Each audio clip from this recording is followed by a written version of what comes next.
Mummy papa मुझे सामान देते ही रहते हैं, मैं भी कुछ न कुछ ले जाती रहती हूँ, कभी खाली हाथ नहीं जाती। सुनैना, कोमल भी आम और लीची लेकर आई है, फ्रिज में रख दिए हैं। अच्छा किया, वैसे भी अब कुछ दिन यहाँ रुकोगे तो बच्चे तो कुछ ना कुछ खाने को मांगते ही रहते हैं। अच्छा, मैं ये आम फ्रिज में लगा कर आती हूँ। सुनैना रसोई में चली जाती है, पर कोमल उस समय गुस्से में थी। मम्मी, यही वजह है कि मैं यहाँ आना पसंद नहीं करती हूँ। मेरा तो मन ही नहीं था कि मैं इस बार छुट्टियों में मायके आऊँ। सुधीर तो बोल भी रहे थे कि कहीं घूमने चलते हैं। मैंने ही उन्हें मना कर दिया कि नहीं, पहले मैं कुछ दिन मम्मी के घर जाकर आऊंगी, इसके बाद घूमने जाएंगे। बहुत बड़ी गलती कर दी जो मैं यहाँ आ गई। अगर भाभी का यही रवैया रहा ना तो मैं फिर कभी नहीं आऊंगी मायके। अरे सुनैना की बातों पर ध्यान मत दिया कर, वो ऐसी ही है। उसे समझ नहीं है कि कब क्या बोलना चाहिए। और ये घर मेरा है, तेरी माँ का है। अभी क्योंकि मैं जिंदा हूँ इसलिए तू अपनी माँ के घर आई है, आराम से रह। आज तेरे पापा जिंदा होते तो तेरे आने पर पलके बिछा देते। कोमल देखती है उसकी माँ की आंखों में आंसू आ जाते हैं, इसलिए कोमल उस समय चुप हो जाती है और बात को बदल देती। मम्मी, भैया को ना फोन मिला दो, उन्हें कहना मेरे लिए बंगाली रसगुल्ले लेते हुए आएंगे, बहुत मन हो रहा है। तभी कोमल का भाई आ जाता है। अरे मुझे पता है तू आने वाली है, इसीलिए मैं रास्ते में हलवाई से बंगाली रसगुल्ले लेता हुआ आया हूँ। ये ले, तेरी पसंद के बंगाली रसगुल्ले, वो भी छोटे वाले। नमस्ते भैया, कैसे हो? थैंक यू, आपको याद था कि मैं आने वाली हूँ। हाँ, मम्मी ने सुबह बता दिया था कि तुम आने वाली हो। और जीजू कैसे हैं, सब बढ़िया? जी भैया, सब ठीक है। देसी घी लाए हो? मैंने बोला था देसी घी खत्म हो गया, लेते हुए आना। अरे मैं भूल ही गया, सॉरी। काम की चीज तो तुम भूल ही जाओगे जो मैंने बोली है। बहन के लिए रसगुल्ले लाना नहीं भूले, और देसी घी भी मैं अपने लिए नहीं बोल रही हूँ। रिंकू और दिशा देसी घी के पराठे खाते हैं। कोई बात नहीं भाभी, पराठे की इतनी जरूरत नहीं है, बच्चे सादी रोटी भी खा लेते हैं। और दाल चावल बने हैं ना तो उसके साथ रोटी की जरूरत नहीं। नहीं नहीं, मुझे सारी जिंदगी ये थोड़ी सुनना है कि बहन मायके रहने आई और उसे और उसके बच्चों को देसी घी खाने को नहीं मिला। जाओ रवि, आप लेकर आओ। हाँ, जा रहा हूँ। ये बात तुम सीधे मुंह से भी तो बोल सकती थी, इतना घुमा फिरा कर क्यों बोली? उस समय रवि देसी घी लेने के लिए चला जाता है। सुनैना आगे पीछे तो ठीक रहती थी, पर जैसे ही कोमल कभी रहने के लिए आ जाए तो वो ऐसे ही व्यवहार करती थी।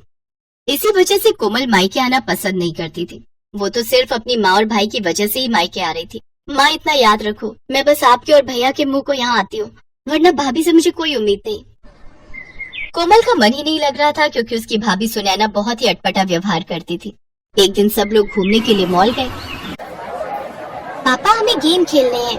हाँ पापा, चलो ना गेम खेलते हैं। अभी नहीं बच्चों, थोड़ी देर में चलते हैं, पहले थोड़ा मॉल में घूम तो लो। ये मॉल कितना बदल गया है, पहले तो छोटा सा था, लगता है बड़ा किया है। हाँ, अभी तो और बड़ा बनेगा।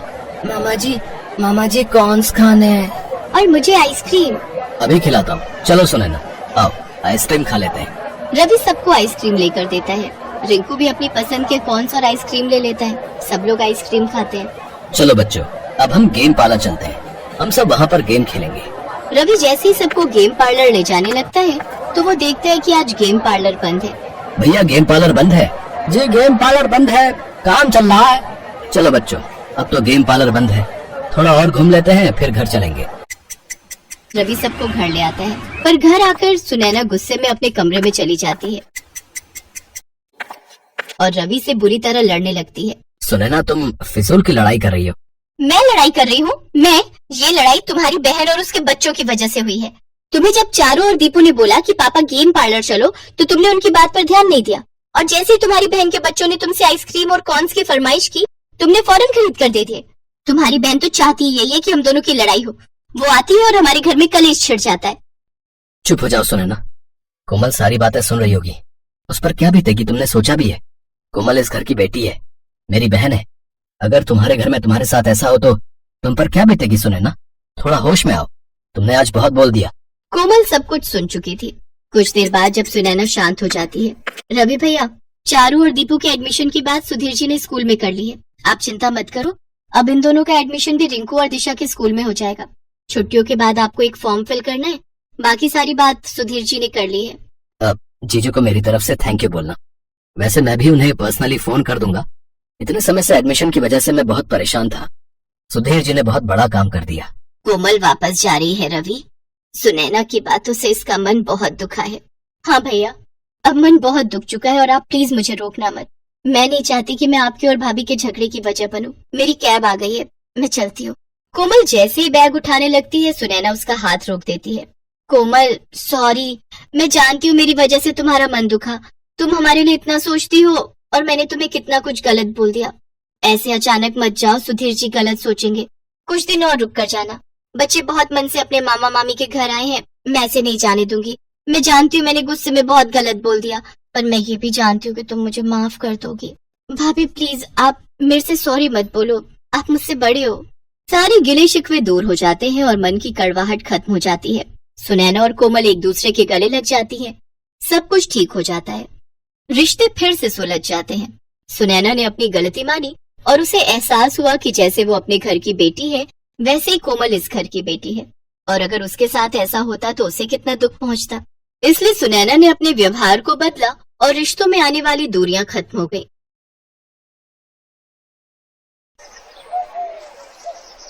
कुछ दिनों से मीरा बहुत परेशान थी।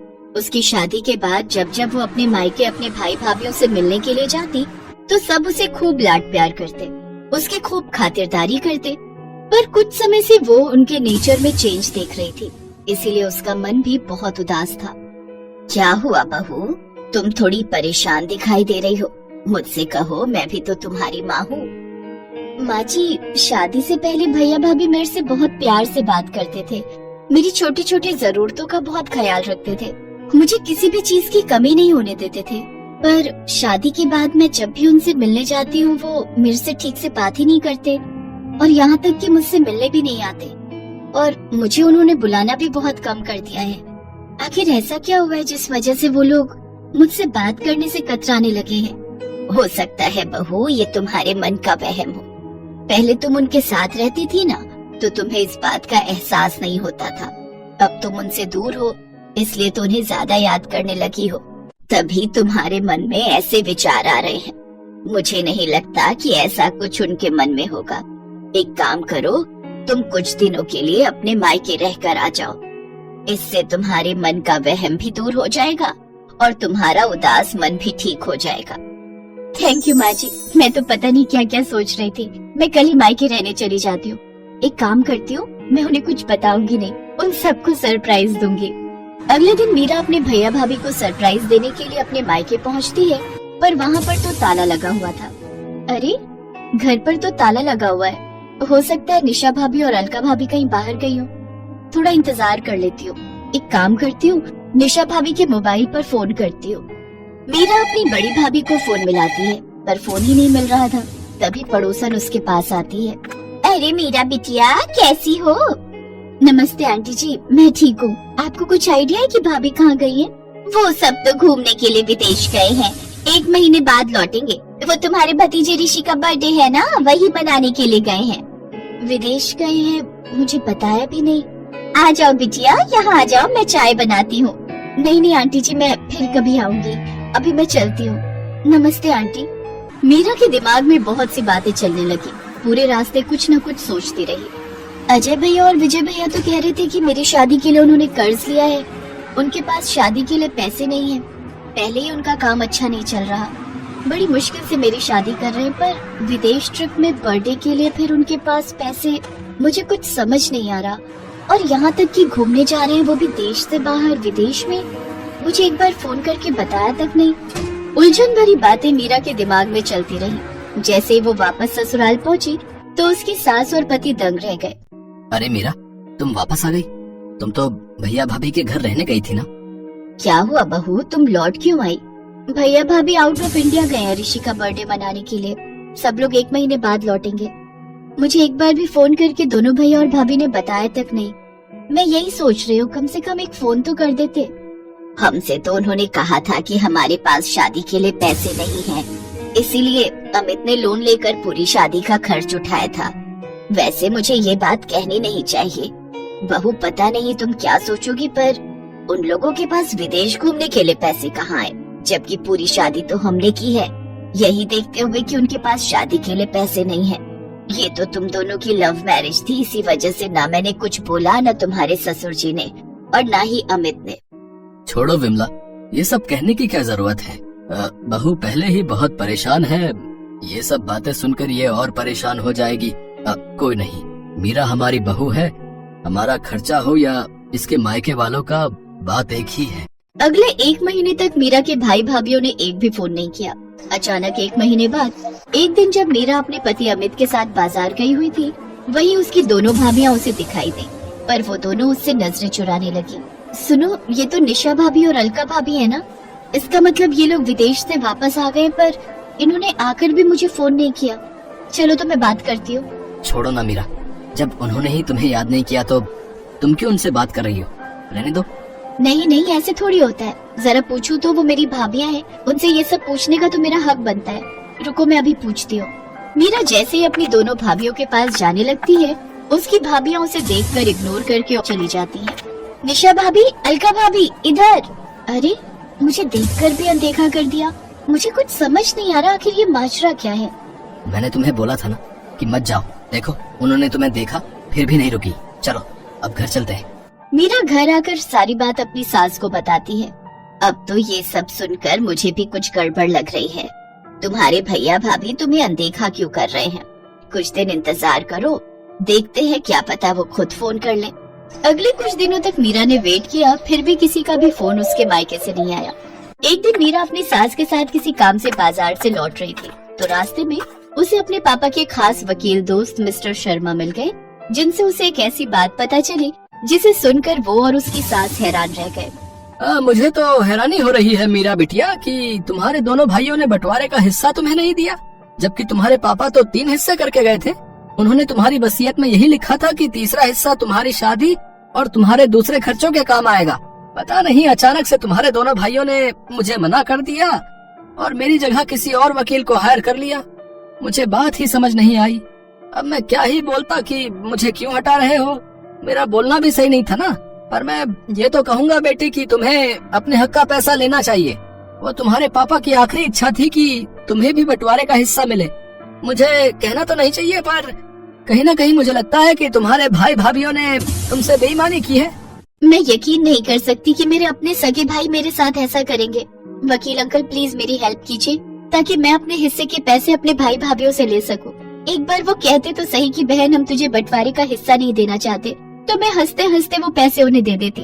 अरे मैं तो उनकी सगी बहन हूँ, वो मुझसे जान भी मांगते तो मैं दे देती, पर उन्होंने मुझसे इस तरह झूठ और बेईमानी के सहारे बर्ताव किया है, वो माफी के लायक ही नहीं है। प्लीज अंकल, मुझे किसी भी तरह अपने भाइयों से अपना हिस्सा लेना है। ठीक है, मैं तुम्हारी मदद जरूर करूँगा बेटी। है मीरा, तुमने बिल्कुल सही फैसला लिया है। मैं और बाकी घर के लोग भी तुम्हारे साथ हैं। Thank you mummy ji, thank you so much. मुझे पता है कि आप लोग बहुत अच्छे हैं। आपने खुद ही सारी शादी का खर्च उठाया था, ये बात मैं कैसे भूल सकती हूँ। अब मैं अपने भाई भाभीियों से अपने पापा की जायदाद का हिस्सा जरूर लूंगी जो वो मेरे लिए छोड़ कर गए हैं। वकील मिस्टर शर्मा की हेल्प से मीरा को अपने पिता की जायदाद में से तीसरा हिस्सा मिल जाता है जो वो उसके नाम करके गए थे। पर मीरा को इस बात का दुख था कि उसके भाई पैसों के लिए उसके साथ गलत हो गए। आज से मेरा कोई मायका नहीं है। भूल जाना कि आपकी कोई बहन भी थी। ऐसा मत कह मीरा, हमसे गलती हो गई। हाँ मीरा, पैसों के लालच में हम अंधे हो गए थे। नहीं भैया, अब बहुत देर हो चुकी है। प्लीज अब आप मुझसे कभी भी कोई वास्ता मत रखना। थैंक यू शर्मा अंकल, आपने मेरी बहुत हेल्प की। मीरा की आंखों में आंसू थे। उसने हमेशा के लिए अपने भाइयों से मुंह मोड़ लिया। शायद उसके भाई भाभीियों के लिए यही सबसे बड़ी सजा थी।